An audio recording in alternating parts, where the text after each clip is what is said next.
Assalamualaikum warahmatullahi wabarakatuh. Waalaikumsalam warahmatullahi wabarakatuh. Alhamdulillah nahmaduhu wa nasta'inuhu wa nastaghfiruh wa na'udzu billahi min shururi anfusina wa min sayyiati a'malina. Man yahdihillahu fala mudilla lahu wa man yudlil fala hadiya lahu. Asyhadu an la ilaha illallah wahdahu la syarika lahu wa asyhadu anna Muhammadan 'abduhu wa rasuluh. Qala Allah Ta'ala fi kitabihil karim, ya ayyuhalladzina amanu taqullaha haqqa tuqatih wa la tamutunna illa wa antum muslimun. Amma ba'd. Bapak sekalian, alhamdulillah kita bersyukur kepada Allah atas limpahan karunia dan nikmat yang Allah berikan kepada kita, terutama nikmat Islam dan nikmat iman, yang merupakan nikmat yang sangat besar yang dikaruniakan oleh Allah kepada hamba-Nya. Madhab, apa itu madhab? Sering kita mendengar istilah madhab. Madhab dari kata dhahaba. Dalam bahasa Arab, dhahaba yadhabu, dhahban wa dhahaban wa madhaban. Artinya pergi. Ini secara bahasa. Adapun secara istilah, madhab artinya ara'ur rajul wajtihadatuhu wastinbaqatuhu. Itu pendapat-pendapat seseorang, ijtihad dan istinbatnya di dalam memahami nas-nas Al-Quran dan hadis, ya, terutama masalah-masalah fiqhiyah, far'iyah. Di mana hakikat madhab seseorang artinya apa yang ia pahami dari Al-Quran dan hadis Nabi SAW yang berhubungan dengan permasalahan-permasalahan yang terjadi di dalam kehidupan, tentang hukum, apakah ini hukumnya wajib, sunnah, mubah, makruh, ataukah haram. Jadi itulah madhab ya akhwat Islam, a'azakumullah. Di dunia Islam ini dikenal dengan 4 madhab yang sangat terkenal sekali. Yang pertama yaitu madhab Al-Imam Abu Hanifah rahimahullah. Yang kedua yaitu madhab Al-Imam Malik bin Anas rahimahullah. Yang ketiga yaitu madhab Al-Imam Muhammad bin Idris Asy-Syafi'i rahimahullah. Dan yang terakhir itu madhab Al-Imam Ahmad bin Hanbal rahimahullah. Dan sebagian ulama menambahkan yang kelima yaitu madhab Al-Zahiri, itu Daud Al-Zahiri, yang mereka disebut dengan Zahiriyah.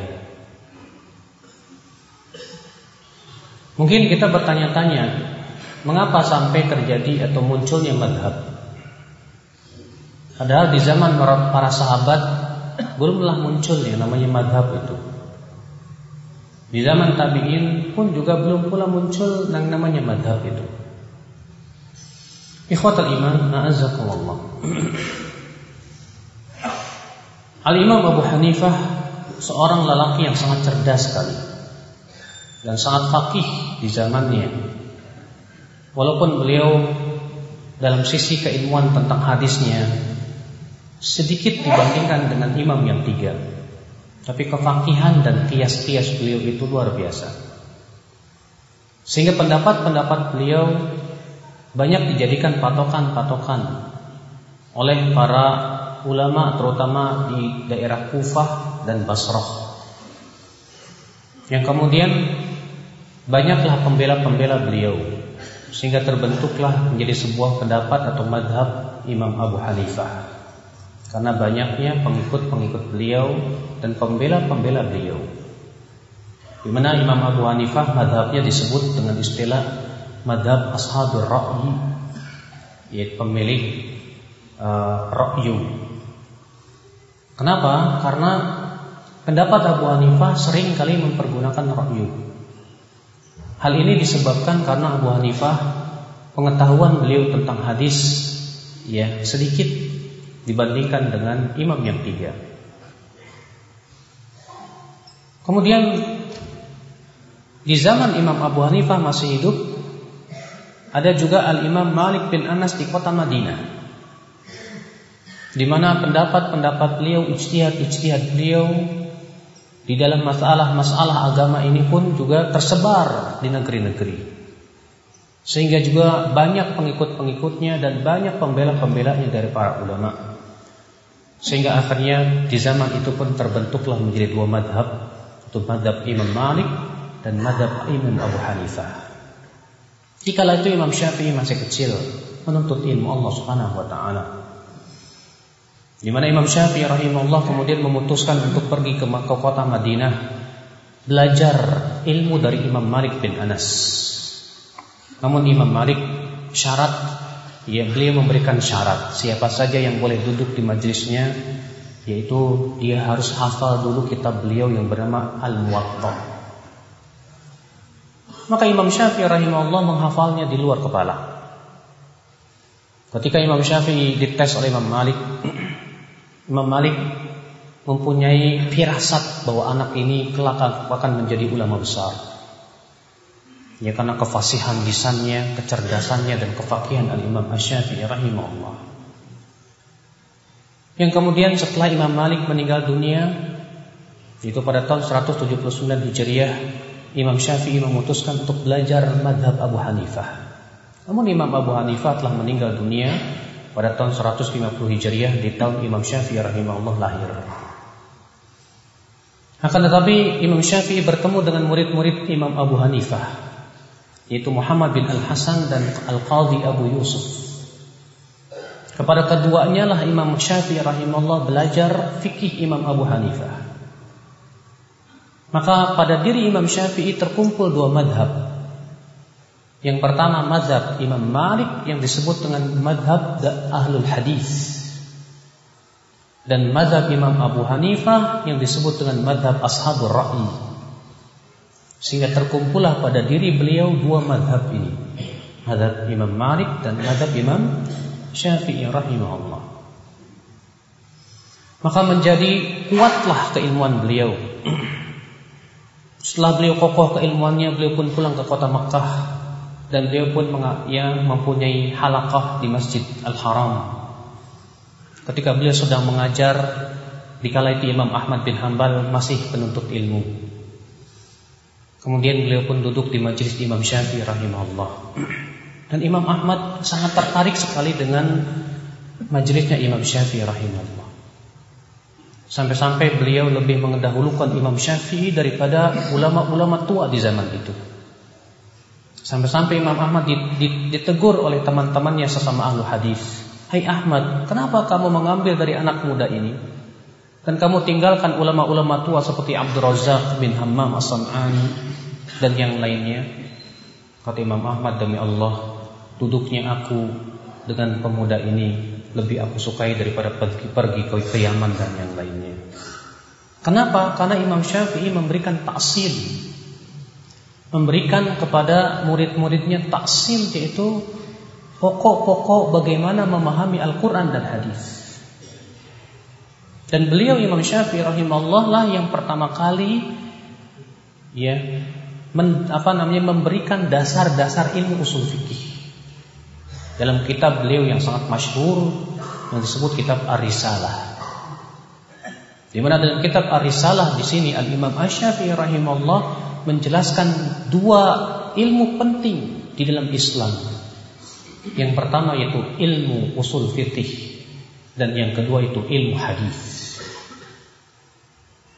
Maka Imam Ahmad pun duduklah bersama di majelisnya Imam Syafi'i.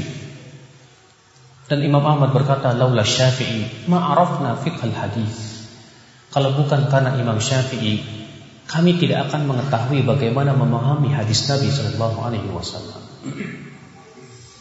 Maka Imam Ahmad pun tumbuh berkembang dalam keilmuan beliau, dan banyak sekali pokok-pokok ilmu yang beliau pahami dari Imam Syafi'i rahimahullah.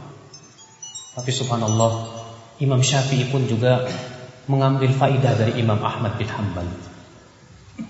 Kenapa? Karena Imam Ahmad bin Hanbal di zaman itu seorang yang terkenal hafal ratusan ribu hadis.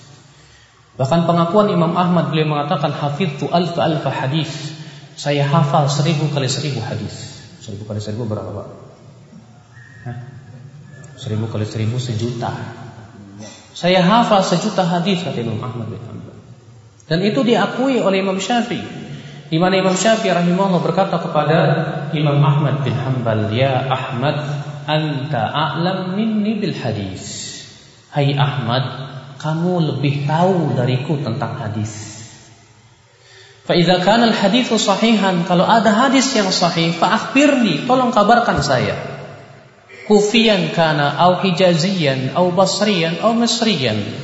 Baik itu orang Kufah, orang Mesir, orang Hijaz, selama perawinya thiqah, tolong kabarkan saya, kata Imam Syafi'i rahimahullah.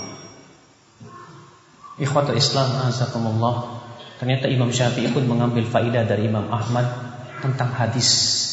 Sedangkan Imam Ahmad mengambil faidah dari Imam Syafi'i tentang fikih. Setelah Imam Syafi'i meninggal dunia, Imam Ahmad pun kemudian tinggal di kota Baghdad. Dan di situ beliau mengajar dan menyebarkan pendapat-pendapatnya. Sehingga banyak pula pembela-pembela Imam Ahmad bin Hanbal. Dan beliau banyak menyelisihi gurunya, yaitu Imam Syafi'i rahimahullah. Sehingga berdirilah pendapat beliau dan madhab sendiri yang bernama Madhab Hambali. Itulah Bapak sekalian sejarah ringkas tentang 4 madhab, di mana 3 madhab ini Imam Malik, Imam Syafi'i, Imam Ahmad ini guru, murid. Ikhwatul Islam a'azakumullah. Yang kemudian di belakangan hari muncul pendapat yang mengatakan wajib mengikuti satu madhab, tak boleh banyak-banyak. Kamu siapa? Madhab siapa? Syafi'i, saya Hambali. Ya udah, masing-masing tolong. Akhirnya yang Syafi'i tidak mau ikut madhab Hambali, yang Hambali tidak mau ikut Hanafi, Hanafi tidak mau ikut Maliki. Bahkan 2 madhab yang kayak anjing dan kucing itu madhab Syafi'i dan Hanafi. Di mana dalam kitab-kitab mereka bahkan Hanafi bencinya minta ampun kepada madhab Syafi'i. Sampai-sampai mereka mengatakan apabila lelaki Hanafi menikah dengan wanita Syafi'i maka pernikahannya batal. Sampai demikian kebencian mazhab Hanafi kepada mazhab Syafi'i. Sampai-sampai mereka membuat suatu hadis di mana disebutkan dalam hadis itu, katanya, sayati 'alan nasi zamanun fihi Muhammad bin Idris wa adharu min iblis. Akan datang suatu zaman nanti, katanya, orang yang bernama Muhammad bin Idris, dia lebih berbahaya daripada iblis. Sampai bencinya dan fanatiknya mereka terhadap mazhab. Bahkan sekitar beberapa puluh tahun yang lalu di Masjidil Haram itu ada 4 mimbar. Mimbar mazhab Syafi'i, mimbar mazhab Maliki, mimbar mazhab Hanafi dan Hambali. Masing-masing punya imam. Jadi mereka yang mazhab Syafi'i salatnya di belakang Imam Syafi'i, imamnya yang bermadzhab Syafi'i. Demikian di dalam Islam pada waktu itu terjadi. Ikhwatul Islam azakumullah. Sekarang yang menjadi pertanyaan besar adalah, benarkah kita harus hanya mengikuti satu mazhab saja? Dan bahwasanya kita tidak boleh keluar dari satu mazhab. Berarti kalau antum ikut satu mazhab, ya sudah, satu mazhab saja, jangan banyak-banyak. Maka apakah perkataan ini perkara sebuah kebenaran yang harus kita ikuti? Tentunya akhi, untuk menilai kebenaran kita harus melihat dalil. Kenapa? Karena Allah Subhanahu wa taala mengutus Rasulullah sallallahu alaihi wasallam dengan membawa wahyu berupa Al-Qur'an dan hadis Nabi sallallahu alaihi wasallam yang merupakan sumber agama kita, yaitu Islam. Di dalam Al-Quran Allah tidak pernah mewajibkan mengikuti siapapun dari manusia kecuali Rasulullah. Lebih daripada 50 kali Allah menyebutkan, memerintahkan untuk menaati Rasul. Allah berfirman, wa ati'u Allah wa ati'ur Rasul wa ulil amri minkum. Taati Allah, taati Rasul, dan ulil amri di antara kamu. Allah juga berfirman, "May yuti'ir rasul faqad ata'a Allah." Siapa yang menaati Rasul, sungguh ia telah menaati Allah Subhanahu wa taala. Dan ayat-ayat yang banyak lagi yang memerintahkan kita untuk mengikuti Rasulullah salawatullahi alaihi wasallam. Maka Allah tidak pernah mewajibkan Bapak sekalian untuk mengikuti siapapun dari manusia ini kecuali Rasulullah sallallahu alaihi wasallam, di mana Rasulullah maksum, beliau terpelihara dari kesalahan dalam menyampaikan risalah. Dan ini dengan ijma' para kaum muslimin. Dan itu pula yang menjadi sebuah kesepakatan dari zaman sahabat, di mana para sahabat senantiasa rujuk kepada Rasulullah sallallahu alaihi wasallam. Mereka tidak pernah menjadikan Abu Bakar sebagai rujukan pendapat apabila Abu Bakar bertabrakan dengan Al-Quran dan hadis Nabi sallallahu alaihi wasallam. Pernahkah kita mendengar di zaman para sahabat muncul madhab Abu Bakar? Pernahkah kita mendengar di zaman para sahabat muncul madhab namanya madhab Umariyah, ataupun madhab Uthman, madhab Ali? Semua sahabat sepakat untuk kembali kepada Allah dan Rasulnya. Ini dia Ibnu Abbas radhiyallahu anhuma wa ardhah. Ketika beliau sedang menyampaikan di majelis taklimnya tentang masalah yang berhubungan dengan haji tamattu, di mana Ibnu Abbas lebih mengedepankan haji tamattu dibandingkan dengan haji-haji yang lain. Dan beliau berhujjah dengan hujjah, di antaranya dalil-dalil Rasulullah SAW. Beliau menyesal, di mana waktu itu beliau menyesal kenapa beliau hajinya haji qiran, dan beliau ingin sekali hajinya haji tamattu, di mana Rasulullah mengatakan, "Law istaqbaltu min amri mastadbartu." Ya, aku menyesal, kata Rasulullah, kalau bukan karena aku membawa hewan hadyu ini, aku akan jadikan umroh saja. Dan Rasulullah SAW pun memerintahkan para sahabat yang tidak membawa hewan hadyu, bagi mereka yang mempunyai niat haji ifrad, untuk merubah menjadi umroh. Dan itu perintah dari Rasulullah SAW. Kemudian tiba-tiba salah satu jamaah yang ada di majlisnya Imam Ibnu Abbas, ya, ada yang berkata, "Wahai Ibnu Abbas, akan tetapi Abu Bakar dan Umar lebih memilih dan lebih mengutamakan haji ifrad." Apa kata Ibnu Abbas? "Yushik an tanzila alaikum hijaratun minas sama, aqulu lakum qala Rasulullah wa taquluna qala Abu Bakrin wa Umar." Hampir-hampir turun kepada kalian batu dari langit. Aku sampaikan kepada kalian sabda Rasulullah, lalu kalian melawannya dengan perkataan Abu Bakar dan Umar. Subhanallah, Ibnu Abbas radhiyallahu anhu ardah. Ya, ketika menyampaikan hadis-hadis, kemudian ada orang menentangnya dengan perkataan Abu Bakar dan Umar. Ibnu Abbas mengatakan hampir-hampir Allah turunkan batu kepada kalian dari langit. Abdullah bin Umar pun demikian sependapat dengan Ibnu Abbas dalam masalah haji tamattu. Ketika ditegur kepada Abdullah bin Umar, Hai Ibnu Umar, bapakmu Umar tidak sependapat dengan. Bapakmu Umar lebih mengedepankan haji ifrad. Apa kata Ibnu Umar? Ya, Aabi ahaku an yuttaba am Rasulullah. Apakah ayahku lebih berhak untuk diikuti atau Rasulullah? Subhanallah ya akhi, jiwa-jiwa ittiba kepada Rasulullah sudah terpatri di zaman para sahabat. Para sahabat senantiasa tidak pernah mengedepankan siapapun di atas pendapat Allah dan Rasulnya. Ini dia Zaid bin Thabit pada waktu itu sedang berdialog, berdebat dengan Ibnu Abbas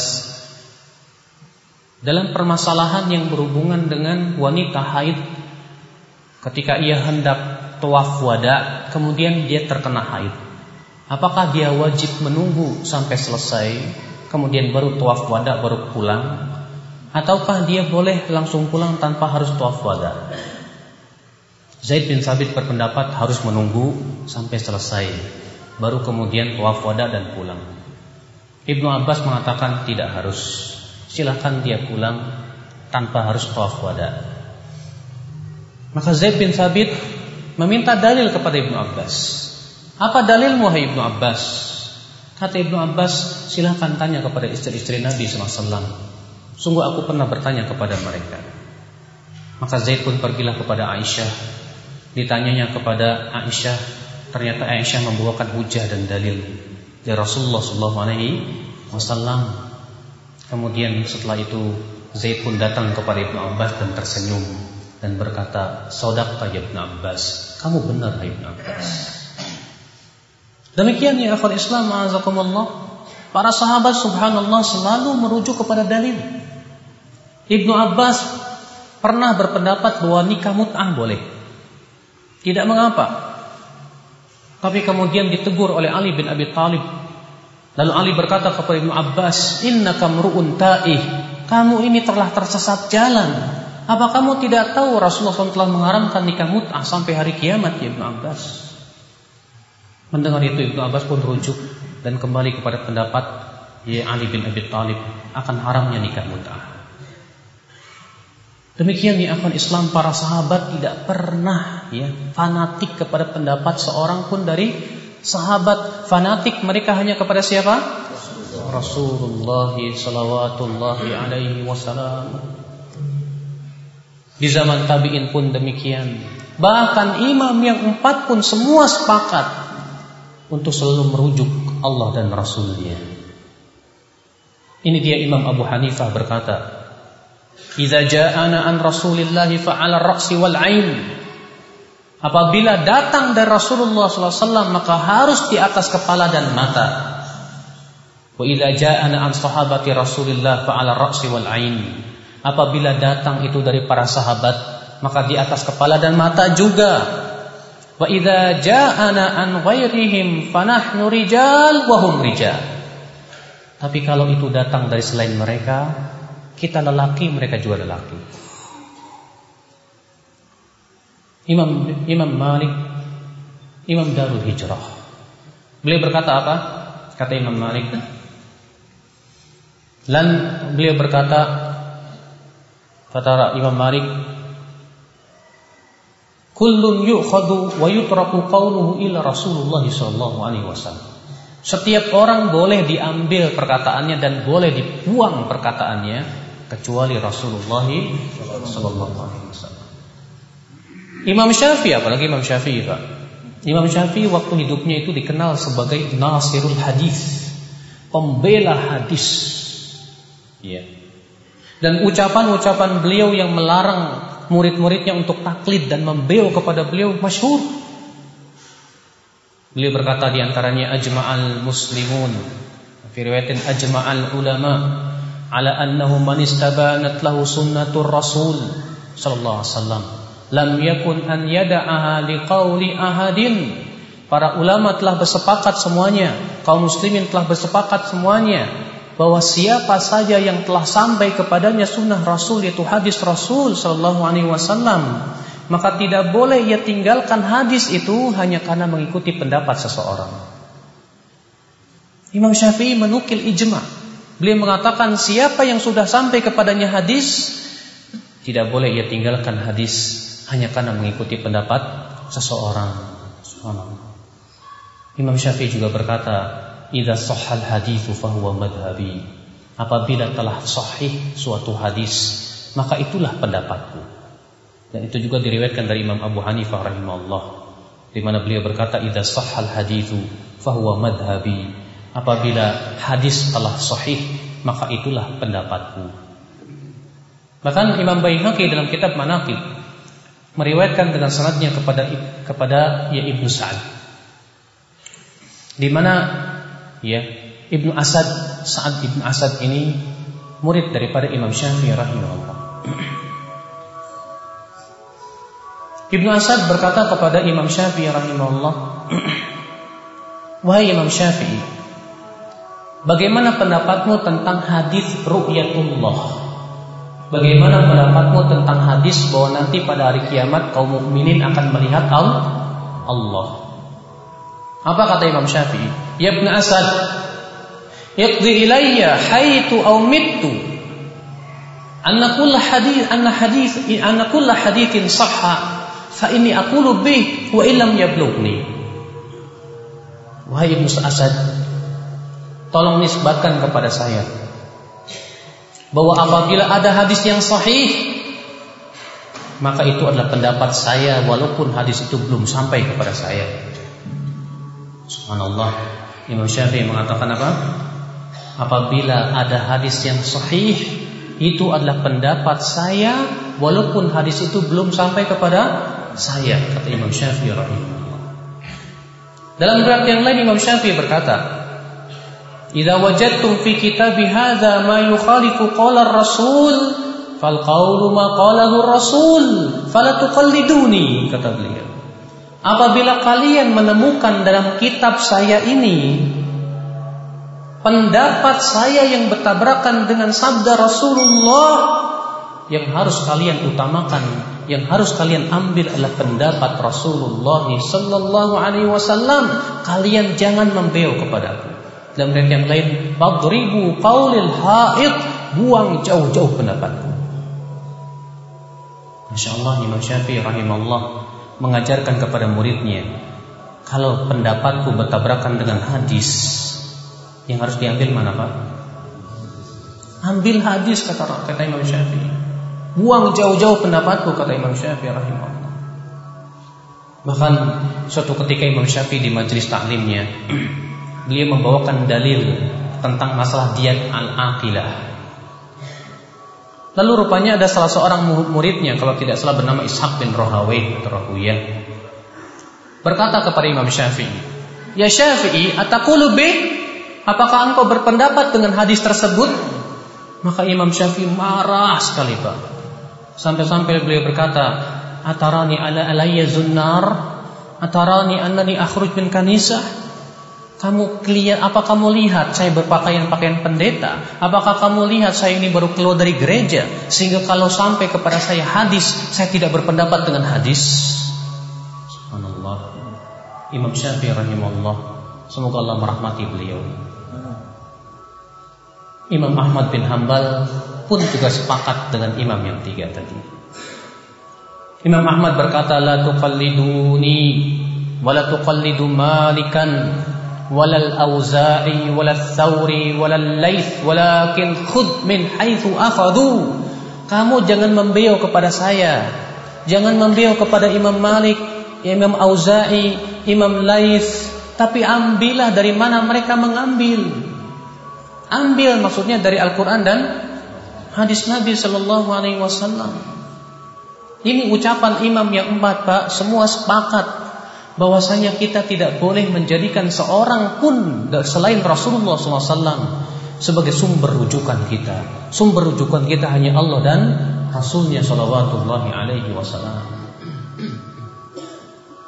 Ingat, Pak, saya berbicara ini tentang masalah yang berhubungan wajibkah mengikuti satu madhab. Sekarang mungkin ada yang bertanya kepada saya, tapi buktinya banyak ulama yang menisbatkan diri kepada salah satu madhab. Imam Nawawi Asy-Syafi'i, Imam Al-Hafidh Ibnu Hajar Asy-Syafi'i, Al-Imam Ibnu Abdul Bar Al-Maliki.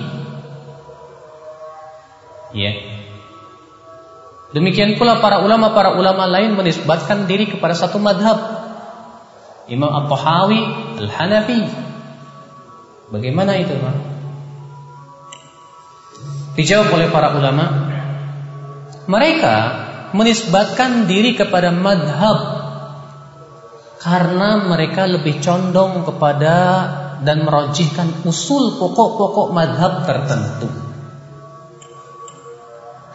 Imam Al-Hafidh Ibnu Hajar misalnya, beliau lebih banyak merajihkan usul pokok-pokok madhab Imam Syafi'i dibandingkan dengan madhab yang lainnya, sehingga akhirnya beliau pun dinisbatkan kepada madhab Syafi'i. Imam Nawawi rahimahullah juga demikian. Tapi, Pak, yang perlu kita garis bawahi di sini, ternyata para ulama-ulama yang menisbatkan diri kepada madhab tertentu itu sering kali juga menyelisihi pendapat madhabnya sendiri.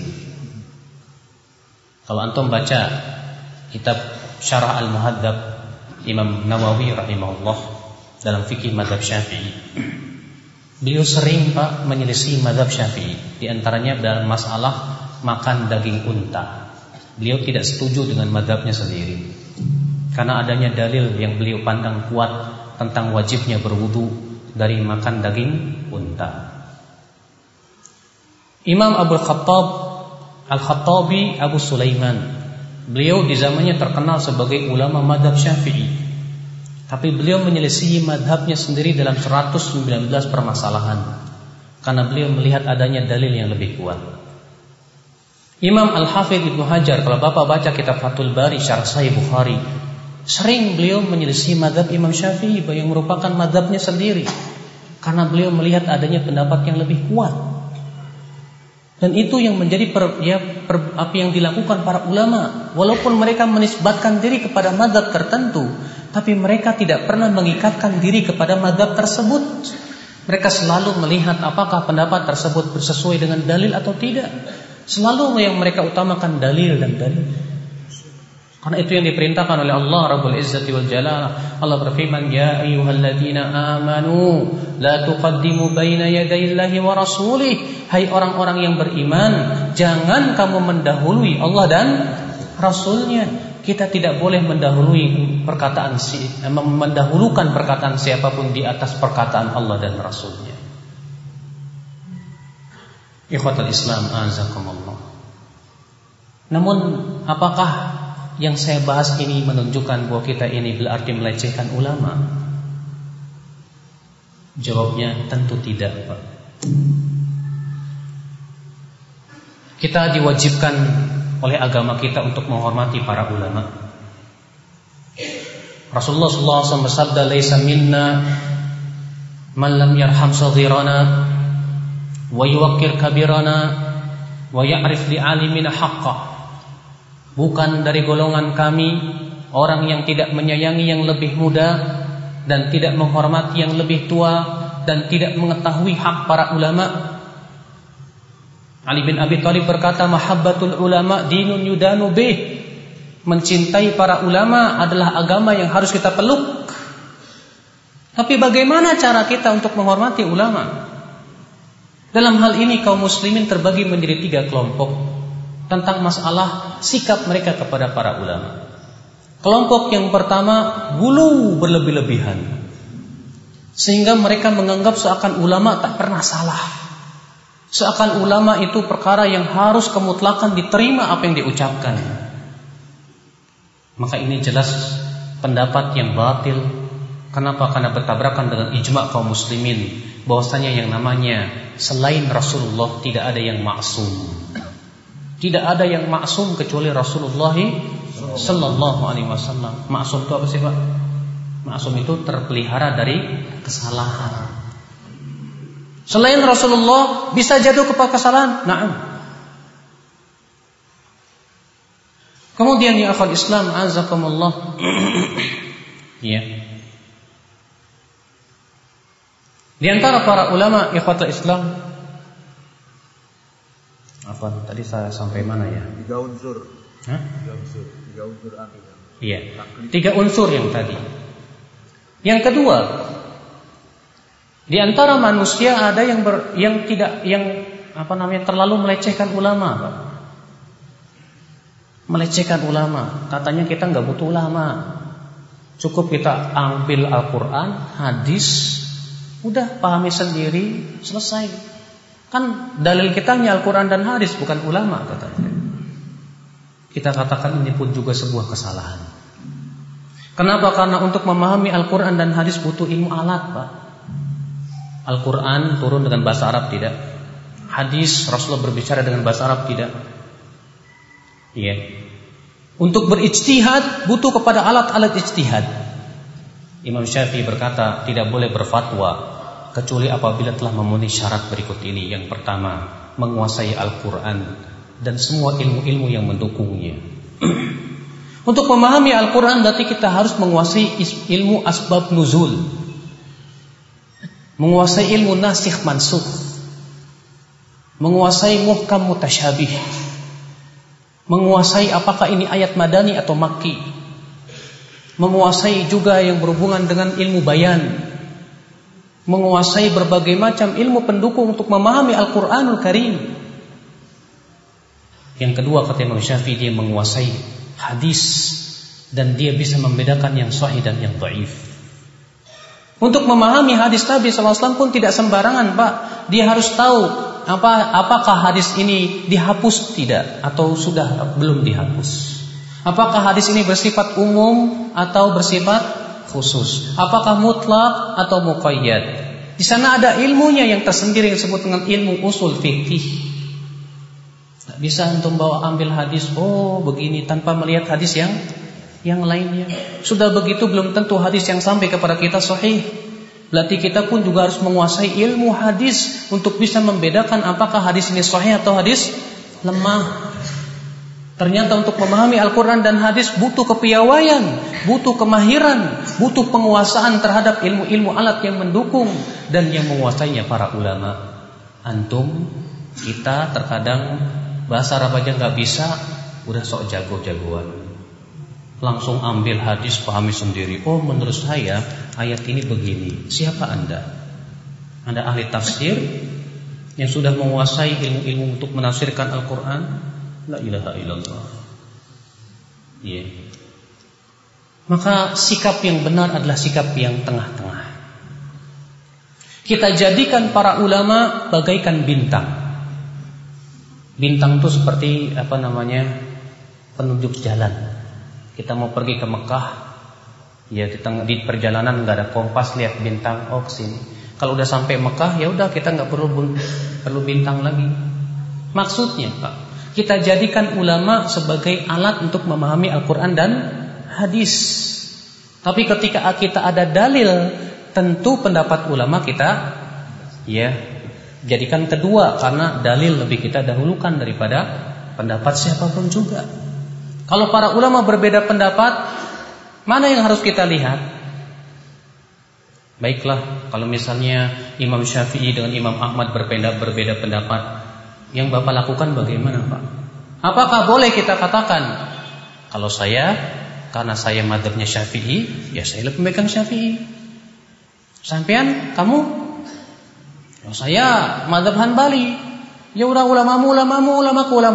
Seperti itukah yang diperintahkan oleh Allah dan Rasulnya? Tidak. Allah mengatakan fa in tanaza'tum fi syai'in farudduhu ila Allahi war Rasul. Kalau kalian berselisih, kembalikan kepada Allah dan Rasulnya. Tapi kan para ulama itu masing-masing punya dalil sahih. Disitulah kita harus menguasai ilmu tarjih. Apa itu ilmu tarjih? Bagaimana memilih pendapat yang paling kuat. Dan itu adanya dalam ilmu usul fikih. Disebutkan dalam ilmu usul fikih lebih daripada 50 tata cara dalam mentarjih. Kalau kita tidak menguasainya, bagaimana kita akan tahu, Pak? Makanya disinilah yang menjadi permasalahan adalah pertanyaan besar. Bolehkah kita taklid kepada seseorang? Taklid apa sih, Pak? Taklid itu artinya mengikuti seseorang. Yang menjadi pertanyaan besar adalah boleh nggak taklid? Boleh nggak, Pak? Tapi. Kok pada diam? Taklid boleh nggak? Taklid nggak boleh. Semuanya sepakat taklid nggak boleh. Saya katakan taklid ada yang boleh, ada yang tidak. Para ulama membagi hukum taklid menjadi 3. Hukum yang pertama wajib.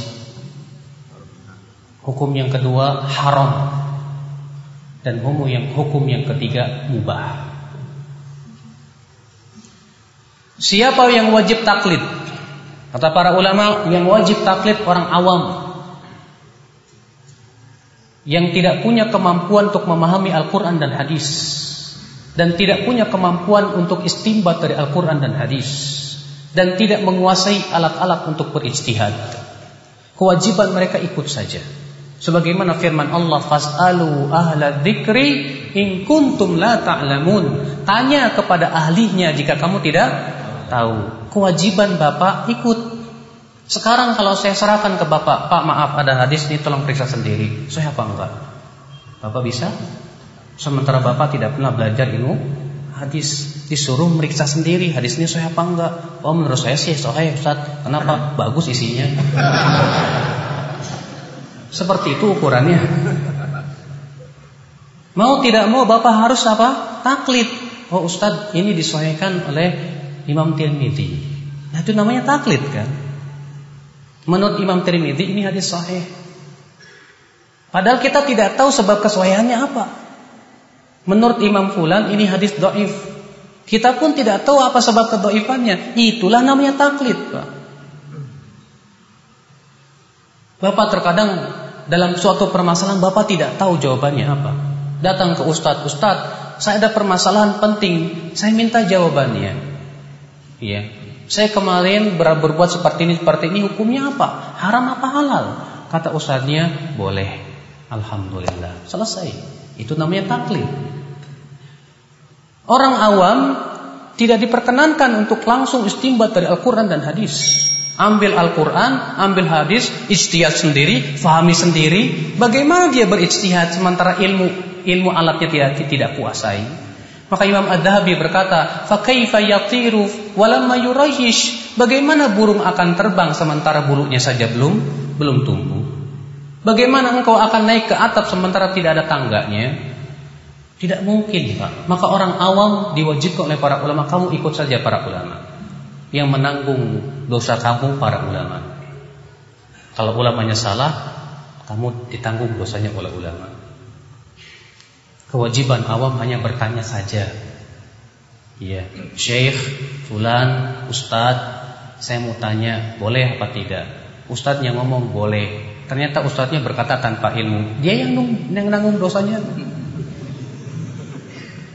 Makanya Pak, ya, jadi ustadz tuh nggak enak. Karena dia harus berani menanggung dosa orang yang banyak gitu. Kalau dia berkata tanpa ilmu, yang menguasai, yang mengikuti 1000 orang, ya 1000 dosa dia ambil itu. La ilaha illallah. Ini taklid yang wajib. Kapan taklid itu haram? Taklid haram apabila telah sampai kepada dia dalil. Bapak misalnya berpendapat dengan pendapat Ustadz Fulan, tapi ternyata sampai kepada Bapak dalil yang lebih kuat dan hujah yang lebih kuat daripada apa yang dipegang oleh Ustadz Bapak. Maka kewajiban Bapak adalah meninggalkan pendapat dia dan mengikuti dalil. Dan di saat itu kalau Bapak berkata enggak, saya lebih taklid sama dia, haram hukumnya. Karena Allah berfirman, wa idza qila lahum ittabi'u ma anzalallah qalu bal nattabi'u ma alfaina alaihi aba'ana, dalam surat Al-Baqarah. Apabila dikatakan kepada mereka, ikuti apa yang Allah turunkan, mereka berkata, kami lebih mengikuti apa yang kami temukan dari nenek moyang kami.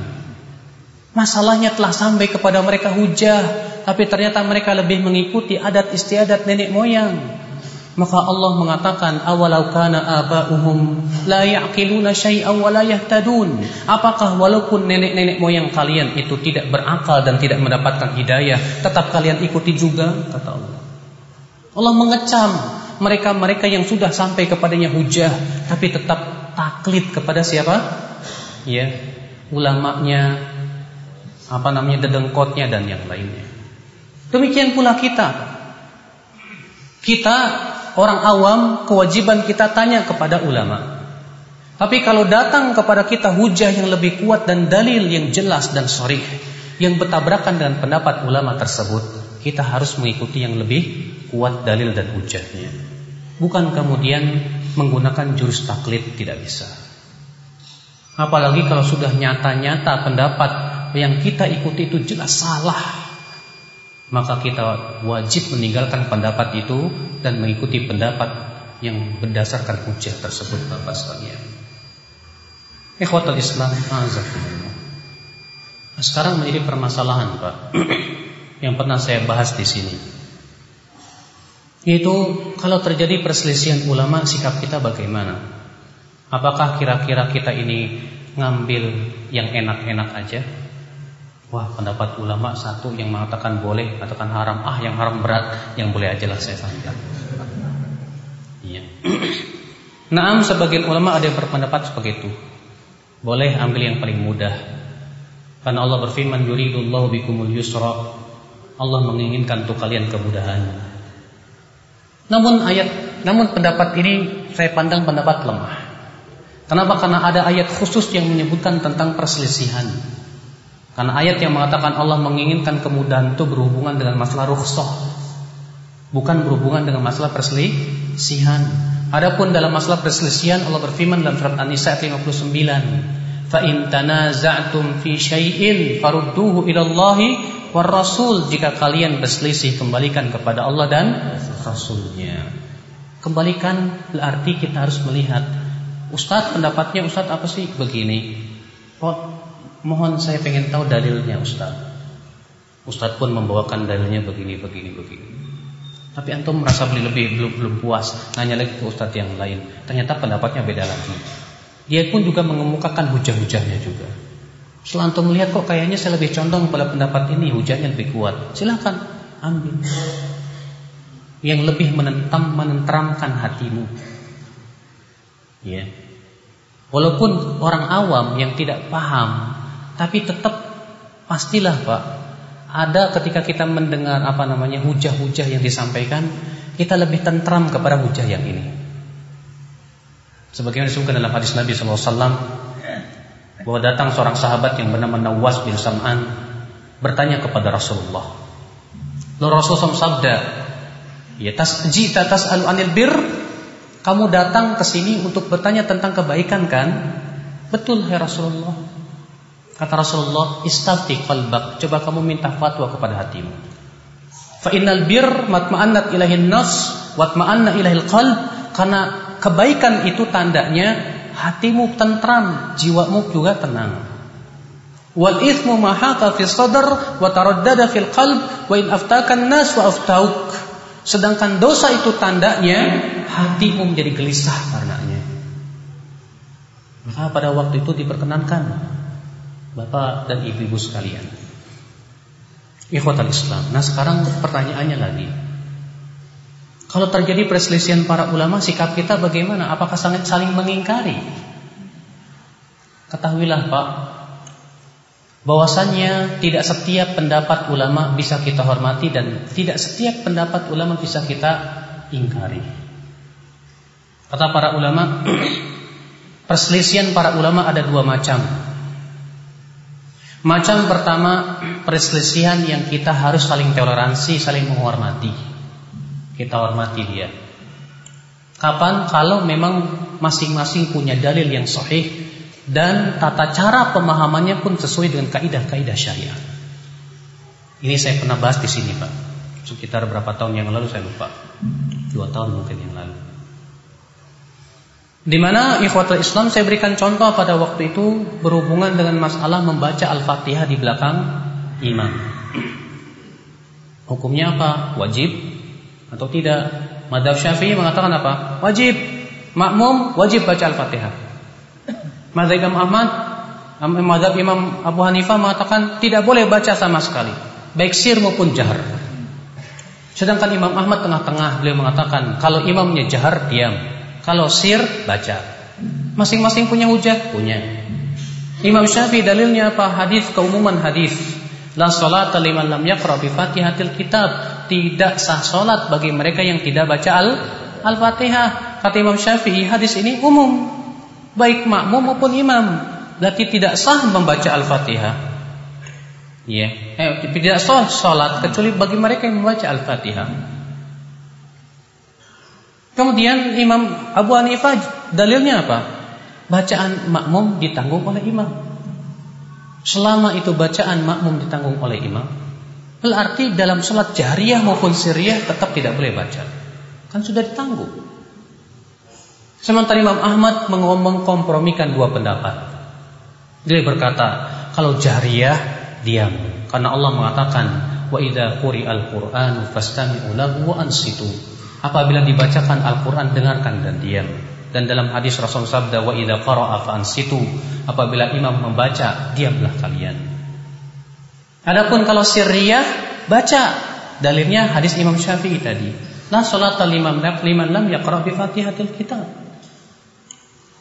Masing-masing punya hujah dan dalil. Ya. Maka pada waktu itu kita hanya sebatas mengambil yang rajih, yang kuat, tanpa kita menyalahkan yang lain atau menyesatkan yang lain. Silahkan beramal sesuai dengan yang dipandang apa? Kuat. Fadhal. Kalau saya lebih condong kepada mazhab Syafi'i, fadhal. Saya lebih condong kepada mazhab Imam Ahmad bin Hanbal karena kekuatan dalilnya, fadhal. Selama yang kita jadi patokan dalil, bukan selera. Ya. Namun Pak, dalam saat tertentu perbedaan terjadinya pendapat para ulama, kita tidak bisa toleransi. Kapan? Yang pertama kata para ulama, apabila pendapat tersebut bertabrakan dengan dengan ijma. Kalau pendapat tersebut bertabrakan dengan apa? Ijma. Kenapa? Karena ijma itu wajib diambil. Dan Allah mengancam orang yang menyelisih ijma dengan api neraka. Allah berfirman dalam surat An-Nisa, "Wa may yushaqiqir rasul min ba'di ma tabayyana lahul huda wa yattabi' ghayra sabilil mu'minin nuwallihi ma tawalla wa nusli jahannam wa sa'at masira." Siapa yang menyelisihi rasul setelah jelas kepadanya petunjuk dan mengikuti jalan selain kaum mukminin, kata Imam Syafi'i, maksudnya mengikuti selain ijma mereka, maka kami akan biarkan ia leluasa di dalam kesesatannya itu, dan kami akan bakar ia dengan api neraka, dan itu seburuk-buruknya tempat kembali. Tapi Pak, ijma itu pun juga ada dua macam. Ada ijma qat'i yang sudah pasti bahwa itu memang terjadi ijma, ini yang tidak boleh diselisih. Dan ada ijma dhanni yang masih diduga bahwa itu ijma. Karena tidak setiap ulama yang mengatakan ini ijma terjadi ijma. Saya berikan contoh. Imam Nawawi mengatakan telah terjadi ijma bahwasannya wajibnya mengeluarkan zakat dalam urudut tijarah, barang-barang dagangan. Ternyata setelah dikoreksi oleh para ulama tidak ada ijma, masih terjadi perselisihan di zaman dahulu. Sebagian ulama berpendapat tidak ada zakat dalam masa urudut tijarah, dan ini pendapat Ibnu Hazm. Sebagian ulama seperti Imam Nawawi tersebut mengatakan demikian. Imam Nawawi juga pernah mengatakan boleh mengamalkan hadis lemah menurut ijma para ulama. Ternyata dikritik oleh para ulama setelahnya bahwa klaim ijma ini salah, karena dalam hal ini tidak ada ijma, terjadi perselisihan para ulama. Imam Bukhari dan Muslim mengatakan mengamalkan hadis lemah tidak boleh sama sekali, dan itu yang dipilih oleh Abu Bakar Ibn Arabi. Ikhwatul iman, azakumullah. Makanya disinilah kita pun juga untuk mengetahui ini ijma qat'i, ini ijma dhanni dari mana coba? Kalau bukan ngikutin para ulama. Kalau kita yang awam-awam kayak gini susah Pak, nggak tahu ilmunya. Ya, nggak tahu ilmunya. Ikhwatul Islam, azakumullah. Kedua, apabila pendapat tersebut bertabrakan dengan dalil yang sahih, sharih, bukan cuma sharih tapi juga tidak mansukh dan tidak bertabrakan dengan hadis lain yang lebih sahih. Sebuah contoh. Imam Abu Hanifah berpendapat bahwa yang namanya arak itu yang terbuat dari anggur saja. Selain anggur tidak disebut arak, walaupun memabukkan. Sedangkan jumhur ulama mengatakan setiap yang memabukkan arak. Hujahnya jumhur apa? Hadis yang sahih, sharih, jelas, tegas sekali. Kullu muskirin khamrun wa kullu khamrin haram. Setiap yang memabukkan itu arak dan setiap arak itu haram. Dan ulama yang tiga sepakat mengingkari pendapat Imam Abu Hanifah yang mengatakan boleh kalau terbuat dari selain anggur. Gimana kalau ada pemuda mabuk? Mungkin bapak bilang, kamu jangan mabuk-mabukan. Kata pemuda ini, maaf ya, hormati pendapat ulama. Kata Abu Hanifah, yang namanya arak itu terbuat dari anggur saja. Ini di rambutan tahu.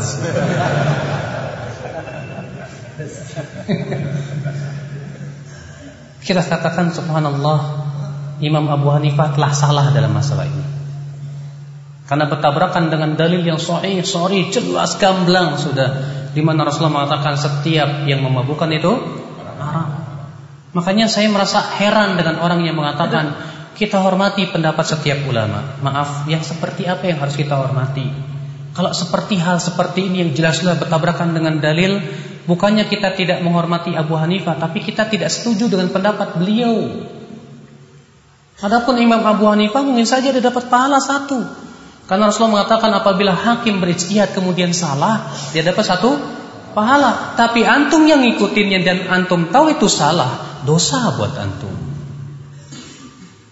Ikhwatal iman, azakumullah. Demikian pula setiap pendapat kata para ulama yang hanya sebatas berdasarkan hawa nafsu dan tidak berdasarkan hujah dan dalil. Maka disinilah ya akal Islam, kita harus mendudukan perselisihan para ulama itu. Kita pun juga harus dewasa dalam menghadapi perselisihan para ulama. Ya, harus bisa membedakan dan memilah mana yang bisa kita ingkari dan mana yang tidak boleh kita ingkari. Pun juga dalam mengingkarinya pun kita harus mempunyai adab dan adab. Ya. Sebuah permasalahan yang ada di negeri kita, dalam masalah-masalah yang seperti perselisihan itu ternyata keras sekali. Masalah qunut subuh. Memang ya, qunut subuh terjadi perselisihan para ulama. Apakah itu disyariatkan atau tidak? Qunut subuh, ya, Imam Syafi'i berpendapat sunnah. Sementara imam yang 3 berpendapat tidak. Apa sih yang menjadi perselisihan mereka? Sebabnya kenapa, Pak? Gara-gara seorang perawi hadis, di mana Imam Syafi'i berhujjah dengan hadis lam yazal Rasulullah SAW yaqnutu fi salatil fajri hatta faraqad dunya.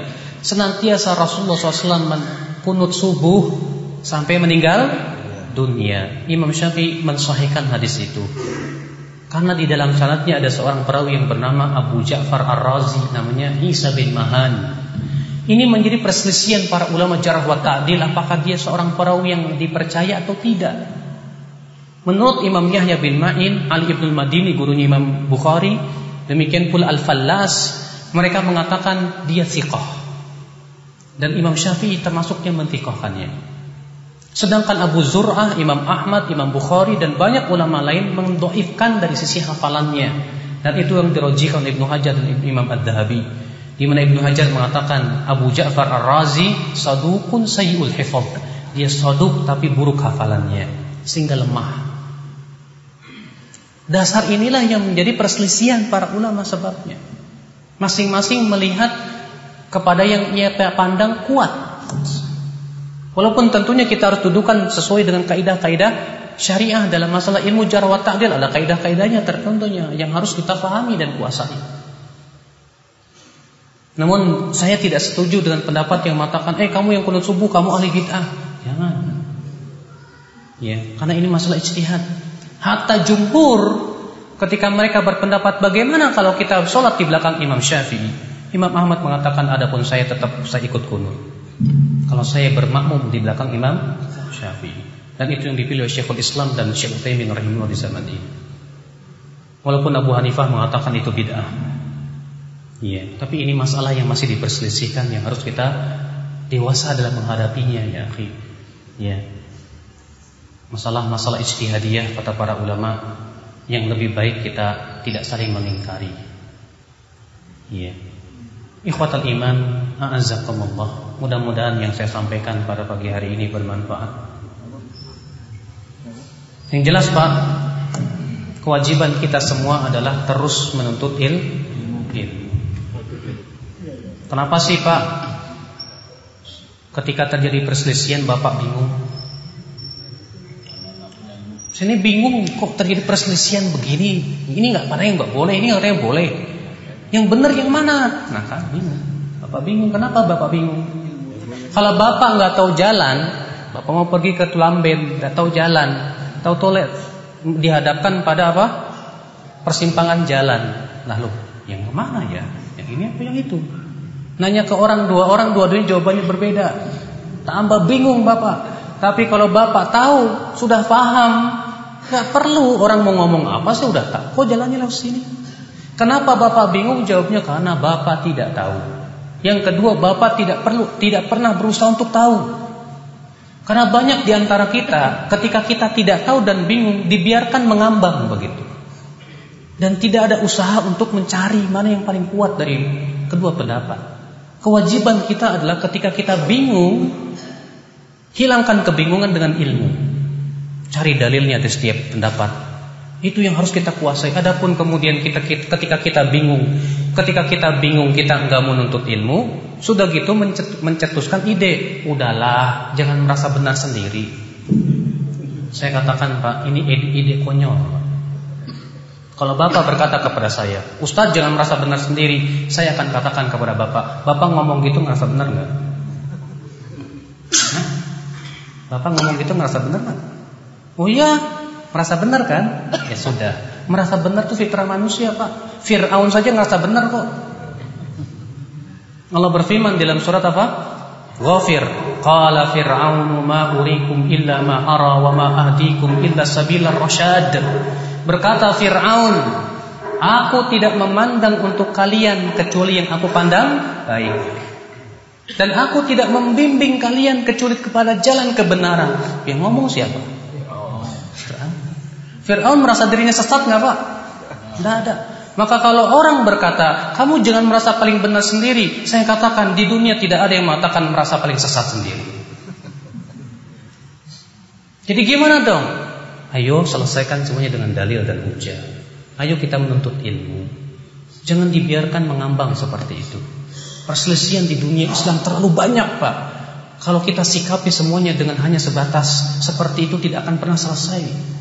Al-Quran ada, hadis ada, ilmu-ilmu sudah ada, alhamdulillah. Kewajiban kita terus pelajari supaya kita matang dalam apa? Keilmuan kita, sehingga kita bisa menilai dengan kaidah-kaidah syariat yang telah ditetapkan oleh para ulama. Apakah ini memang kita pendapat yang hak atau tidak? Allahu a'lam. Mudah-mudahan apa yang saya sampaikan bermanfaat. Mohon maaf bila ada kata-kata yang tak berkenan di hati. Dan kita buka tanya jawab.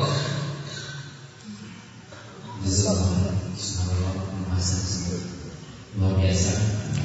Penampilan dan untuk melengkapi penampilan mungkin ada dari pertemuan Ustaz Amin Aziz saya.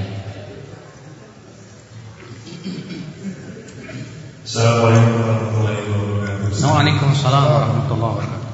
Nah, ini masalah penyunggal, saya salah satu yang bertanya.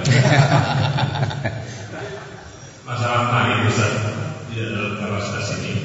Apa hukumnya baca Al-Quran untuk mengikutinya atau tidak, dan dalil-dalil yang sahih yang mengikutinya Ustaz? Terima kasih. Assalamualaikum. Ini terjadi perselisihan para ulama. Apakah bacaan Al-Quran untuk mayat sampai atau tidak? Mazhab Syafi'i berpendapat, dan imam pendapat ini pendapat Syafi'i dalam riwayat yang zahir, yang paling kuat, bahwa bacaan Al-Quran tidak akan sampai kepada mayat. Walaupun diriwayatkan dalam riwayat yang lain bahwa Imam Syafi'i mengatakan sampai. Tapi ya, yang dikuatkan oleh banyak ulama mazhab Syafi'i bahwa pendapat Imam Syafi'i yang paling kuat adalah tidak sampai. Berkata Imam Ibnu Katsir dalam tafsir surat An-Najm, Allah berfirman, wa allaysa lil insani illa ma sa'a. Seseorang tidak akan mendapatkan kecuali apa yang ia usahakan. Kata Imam Ibnu Katsir, wa dhahiru min madhhab Syafi'i, yang zahir dari madhab Syafi'i, ya, bahwasannya bacaan Al-Quran tidak akan sampai kepada mayat berdasarkan hadis ini. Berdasarkan ayat ini.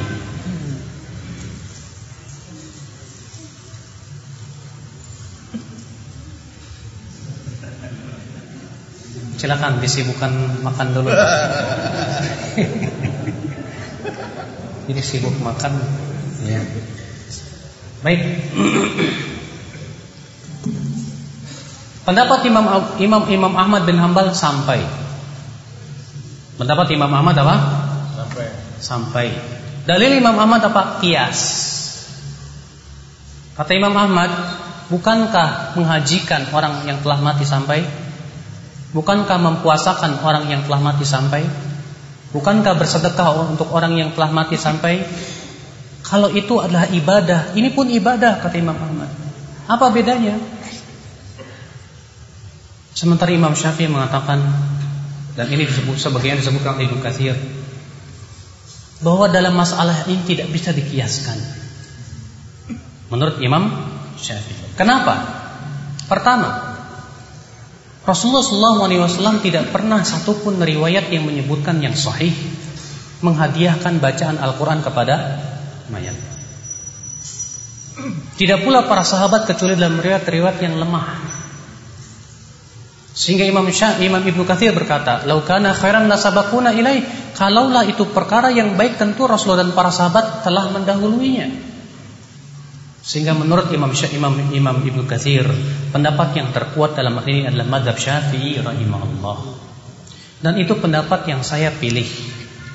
Kenapa? Karena saya belum mendapatkan riwayat satupun juga di zaman Rasulullah dan para sahabat saling menghadiahkan bacaan Al-Quran. Bahkan ketika Aisyah radhiyallahu anha warḍaha bertanya kepada Rasulullah, "Hai Rasulullah, kalau saya ziarah kubur, apa yang harus saya baca, hai Rasulullah?" Kata Rasulullah, "Bacalah Assalamualaikum ahlad diyar minal muslimina wal mu'minin wa inna insyaallah bikum lahiqun nas'alullaha lana wa lakumul afiyah." Ternyata Rasulullah tidak mengajarkan apa-apa kepada Aisyah kecuali itu. Dan Rasulullah sering kali ziarah kubur, tapi tidak pernah dinukil kepada kita beliau menghadiahkan bacaan Al-Quran kepada mayat. Padahal Rasulullah orang yang paling sayang kepada umatnya, sangat sayang. Ya. Demikian pula tidak ada satupun riwayat dari para sahabat Rasulullah SAW.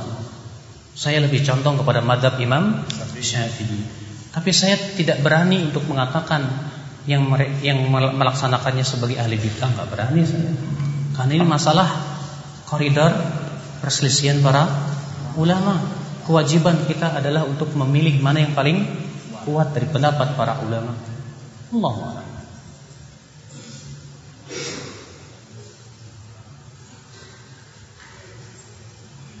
Silakan, Pak.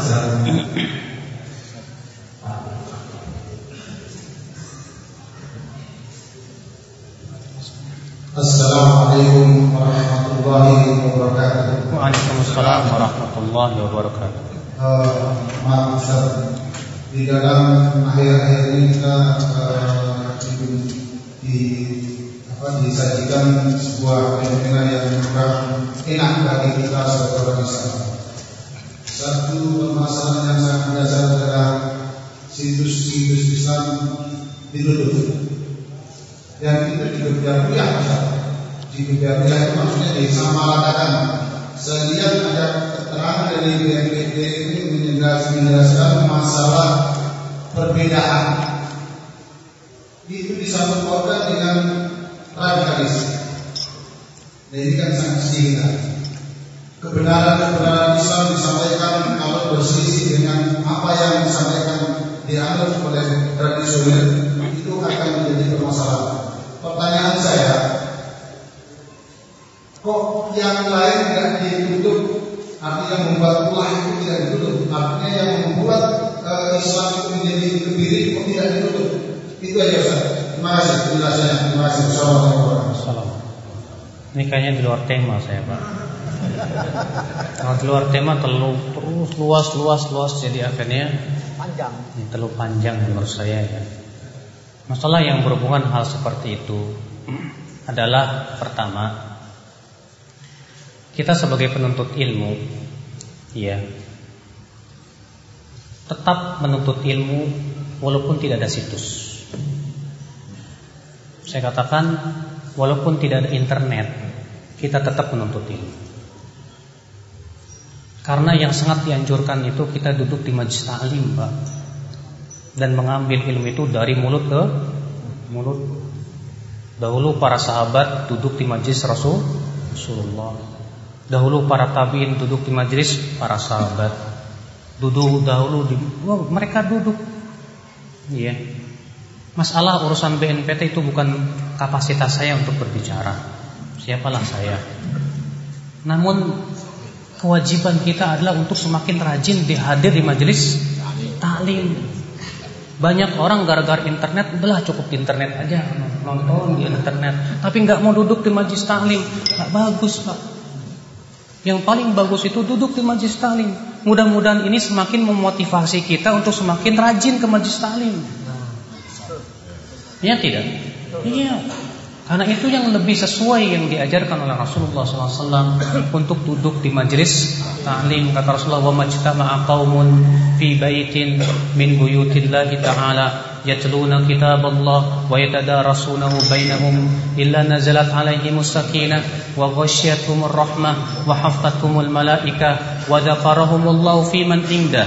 Tidaklah suatu kaum berkumpul di suatu masjid dari masjid-masjid Allah, mereka membaca Al-Quran dan saling mempelajarinya, kecuali akan turun kepada mereka apa? Sakinah. Akan dilingkupi oleh rahmat, akan dikelilingi oleh malaikat, dan Allah akan sebutkan nama mereka di hadapan malaikat-malaikatnya.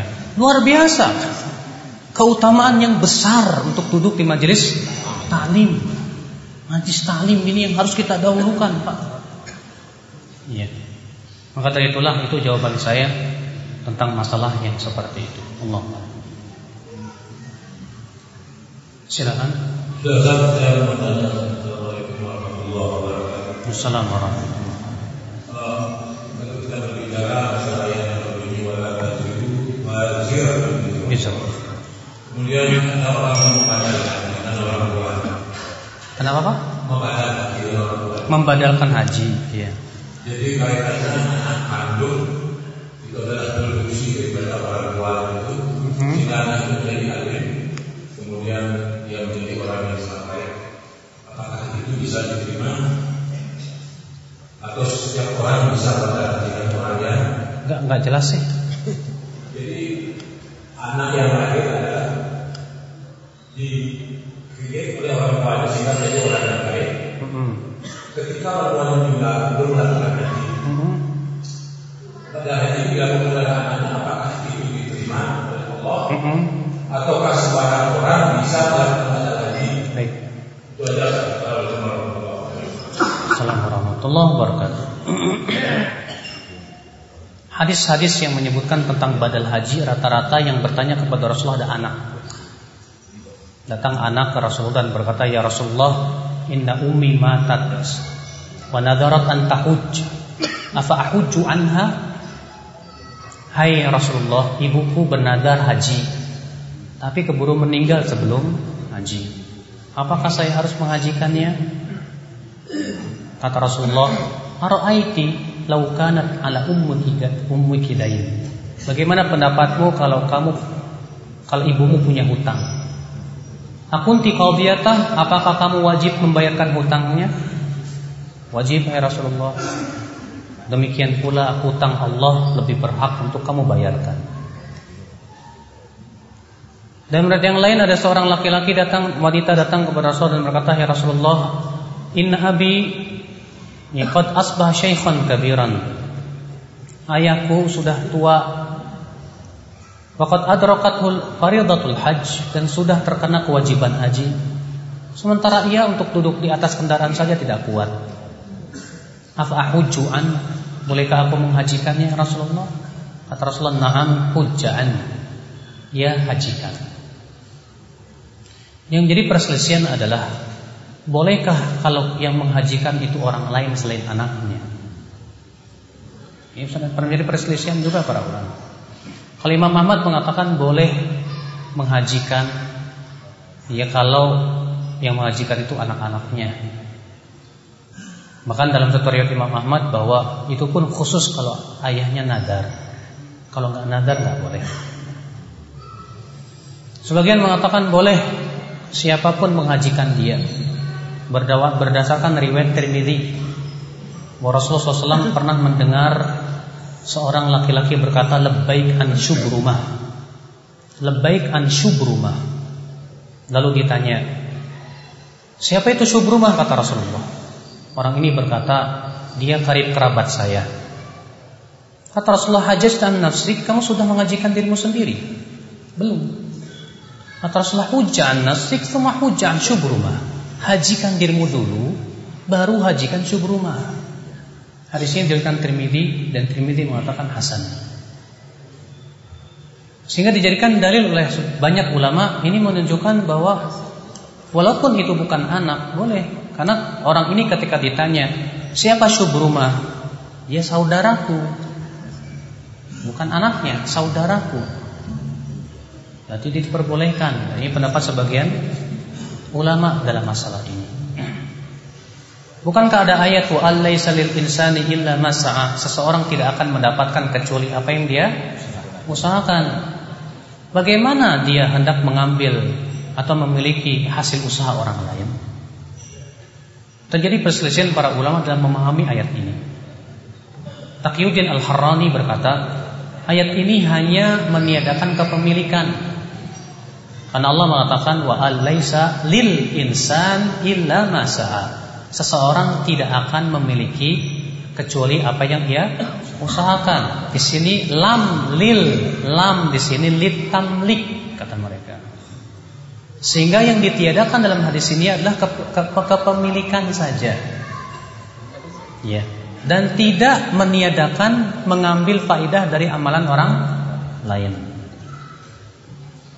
Maka dari itulah kata beliau, boleh kalau walaupun dia bukan anaknya, boleh untuk menghajikan orang lain. Ini ya akhi azakumullah, yang kuat mana?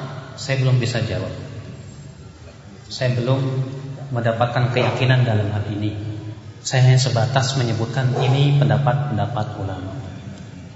Dan Imam Ahmad bin Hanbal dahulu, kalau beliau belum yakin dengan suatu pendapat, beliau hanya sebatas menghikayatkan perkataan ulama saja. Qala fulan begini, qala fulan begini, qala fulan begini. Selesai. Imam Ahmad tidak menyebutkan yang rajih. Kenapa? Karena beliau belum yakin mana yang paling kuat. Maka saya ngikutin Imam Ahmad, begitulah. Terjadi perselisihan ulama, selesai.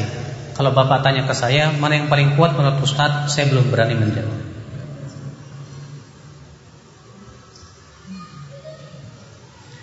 Silakan Pak.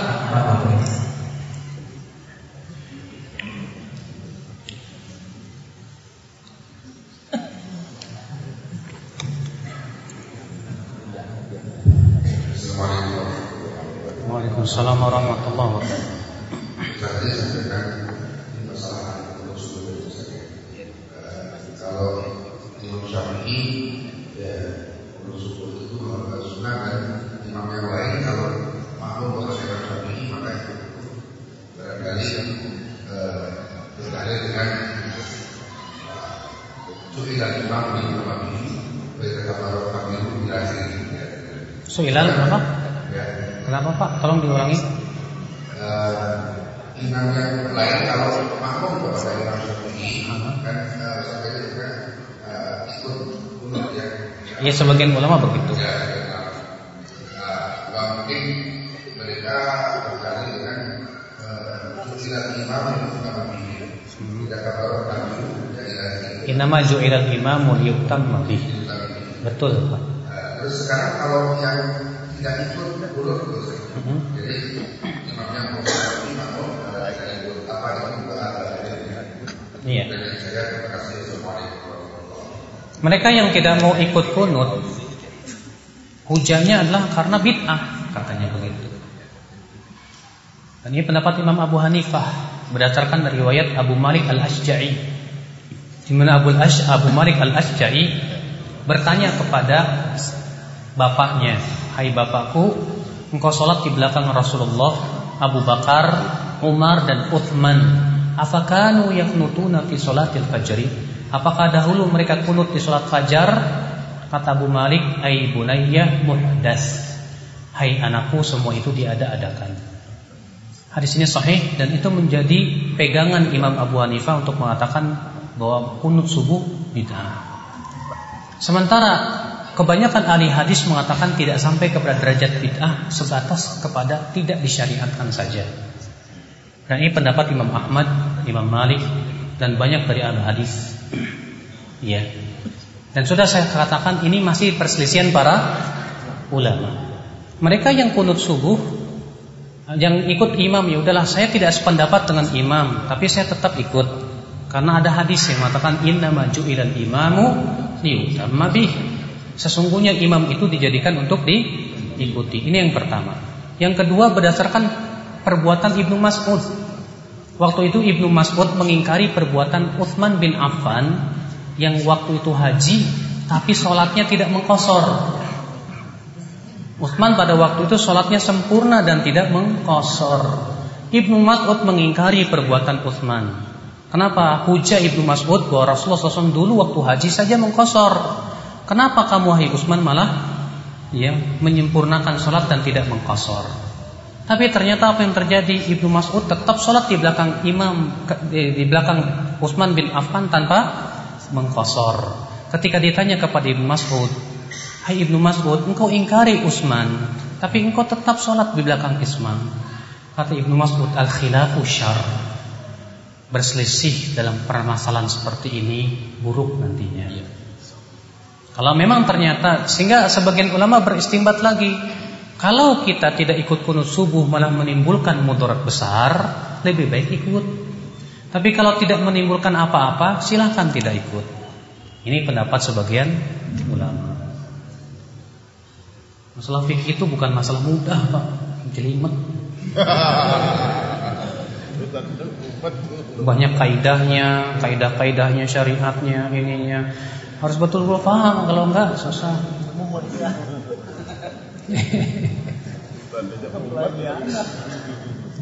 Silakan Pak. Kasih itu kasih itu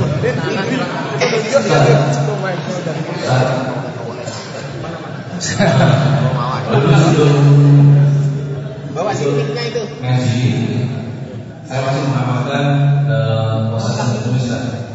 Namun setelah ngaji dan pernah ditanyakan ke Ustaz, dan saya melihat perbedaan yang dilakukan puasa Senin Kamis itu rata-rata banyak orang yang sudah tua gitu. Dan Ustaz itu jarang sekali kalau saya itu mengamalkan. Makanya pada saat itu pernah saya tanyakan, sebenarnya kedudukan hadis dengan puasa Senin Kamis itu sahih atau do'if? Ya kan dijawab sama Ustaz, do'if gitu. Oh, pantesan waktu itu Ustaz banyak sekali yang tidak mengamalkan. Kira-kira gimana Ustaz?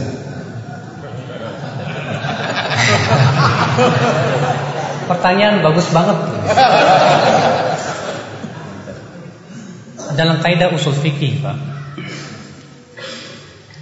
kalau kita melihat perbuatan Rasulullah bertabrakan dengan sabda Rasulullah, yang lebih didahulukan apa?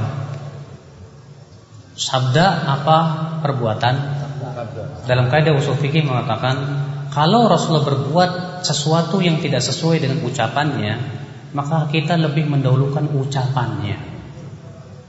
Kenapa? Karena perbuatan itu terkadang Rasulullah SAW lakukan karena melihat situasi dan kondisi.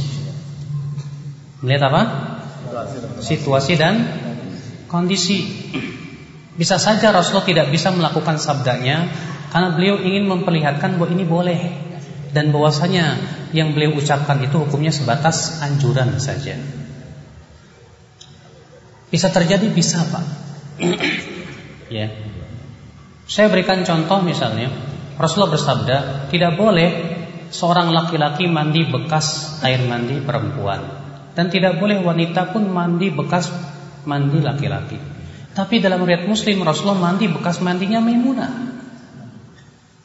Berarti ini gimana? Rasulullah melakukan sesuatu yang Rasulullah tidak ucapkan. Kata para ulama, untuk menjelaskan boleh. Untuk menjelaskan apa? Boleh, dan bahwasanya larangan itu litanzih saja, makruh saja. Dan itu banyak sekali, sebentar. Dan itu sering terjadi seperti itu. Sekarang Bapak ngelihat Ustadz ini kok nggak pernah puasa Senin Kamis. Pertama, kita harus husnudzon kepada Ustadz. Kadang Ustadz dihadapkan pada dua keadaan.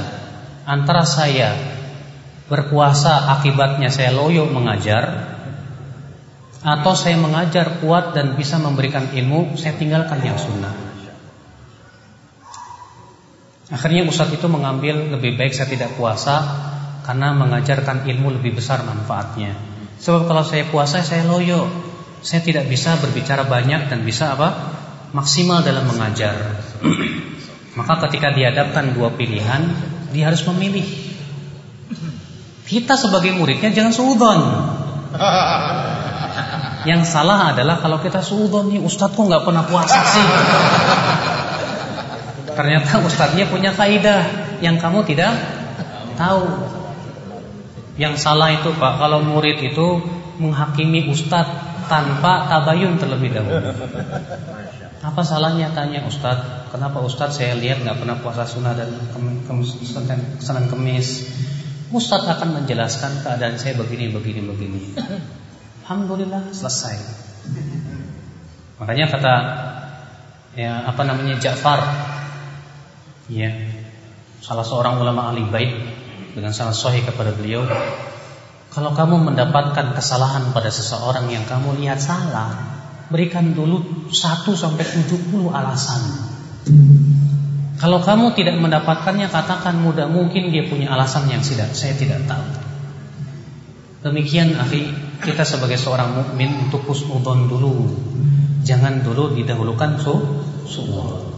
Adapun kalau ustadz itu berkata itu hadisnya lemah Senin Kemis itu, hanya karena untuk membela perbuatan dia, ini salah. Karena hadis tentang puasa Senin Kemis sahih, diriwayatkan oleh para ulama hadis dalam kitab-kitab mereka, dan disahihkan oleh para ulama dari zaman ke zaman. Maka kalau dia mendhaifkan karena tidak sesuai dengan selera dan hawa nafsu, ini menjadi warning buat kita. Iya, menjadi warning buat kita. Wallah. Sudah jam berapa nih Pak? Satu lagi Pak. Kasih. Terakhir Pak, tolong silakan. Assalamualaikum warahmatullahi wabarakatuh. Waalaikumsalam warahmatullahi wabarakatuh.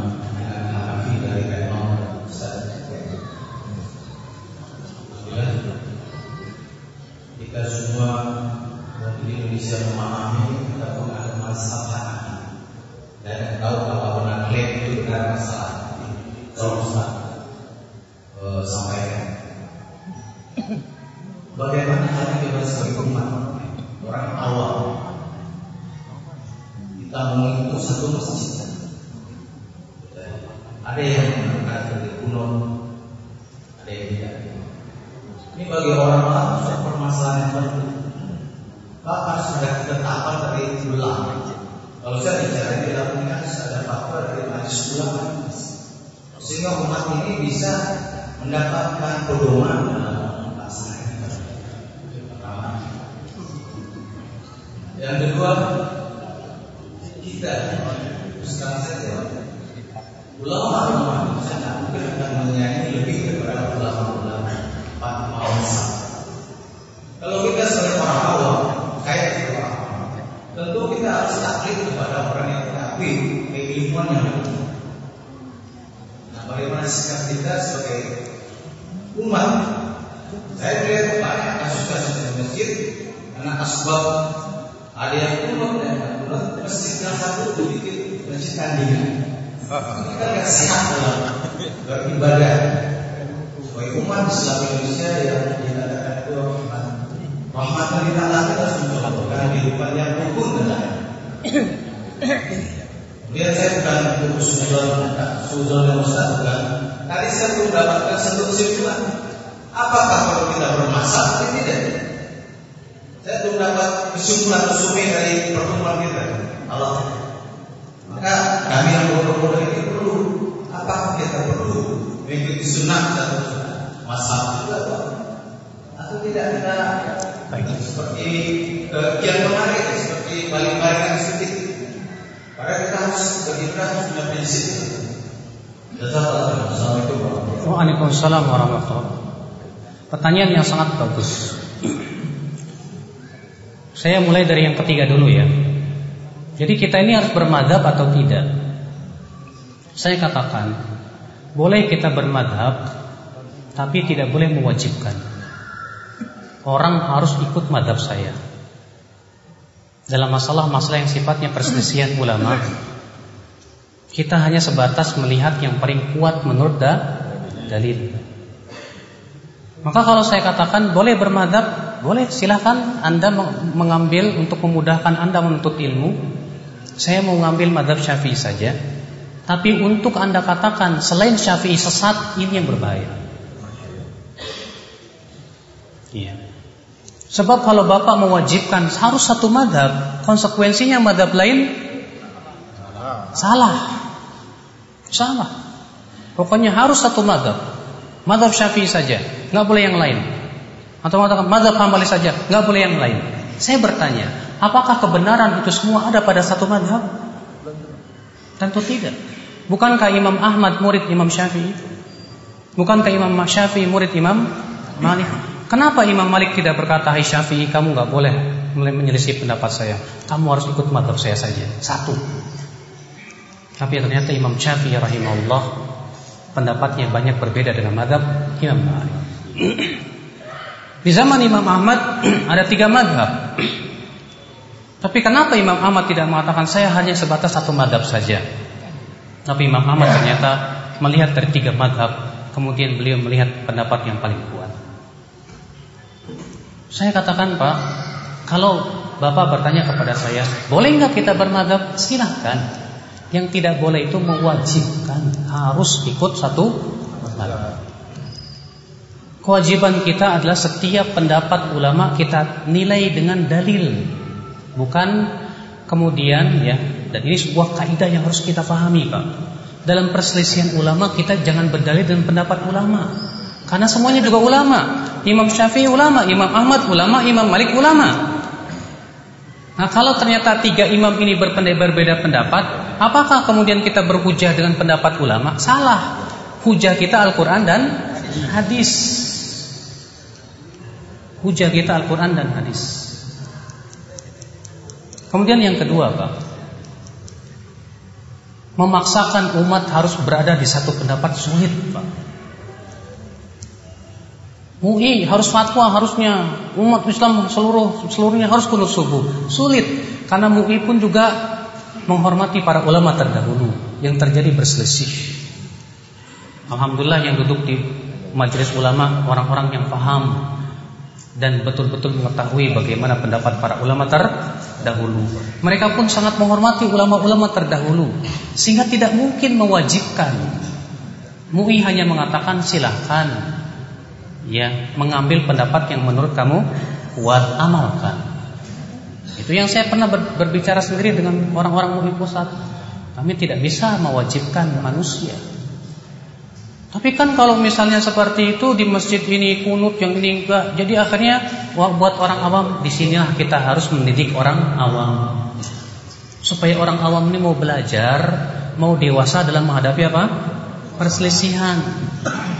Ya, kita bisa bersatu walaupun berbeda dalam masalah fikih madhab. Imam Syafi'i rahimahullah ketika berdialog dengan Yunus bin Abdul A'la Al-Aini, ya, Imam Syafi'i langsung memegang tangan beliau dan berkata, hai Yunus, apa salahnya sih kita tetap bersama walaupun kita berbeda ijtihad? Kata Yunus, demi Allah, aku tidak pernah melihat ada orang yang lebih berakal dari Syafi'i. Ya. Imam Syafi'i berkata kepada Yunus, apa bedanya, apa susahnya kita tetap bersama walaupun kita berbeda ijtihad dalam masalah fikih? Ini masalah ijtihad fikih yang berbeda. Ya sudahlah, Anda yang mau amalkan silahkan amalkan. Adapun orang awam yang merasa bingung, kita ajarkan, kita pahamkan. Justru biarlah orang awam itu dewasa dan tumbuh, ya, menjadi orang yang berusaha untuk mengetahui. Makanya kan standar kita dalam hal ini bukan orang awam, Mas, tapi ilmu, hujah dalam Al-Quran dan hadis Nabi SAW. Maka disinilah tugas-tugas kita untuk memahamkan kepada orang awam masalah-masalah yang berhubungan masalah seperti ini. Ya. Mereka para ulama pun semuanya kita hormati, semuanya, seluruh madhab, dari madhab Syafi'i, Hanafi, Hambali, Maliki, mereka semua ulama kita. Tidak ada istilah ulamaku, ulamamu, tidak ada. Tapi ulamaku, ulamamu. Mereka semua ulama yang diberikan oleh Allah kelebihan di atas kita. Makanya Allah tidak pernah memilah-milah. Allah yang berfirman, fas'alu ahla dzikri in kuntum la ta'lamun. Tanya ahlinya, baik dari madhab ini, madhab fulan, silahkan tanya ahlinya, selama dia ahli dalam Al-Quran dan hadis Nabi SAW.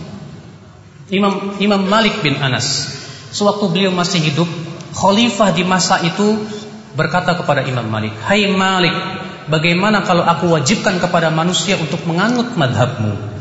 Kata Imam Malik, "Jangan kamu lakukan itu.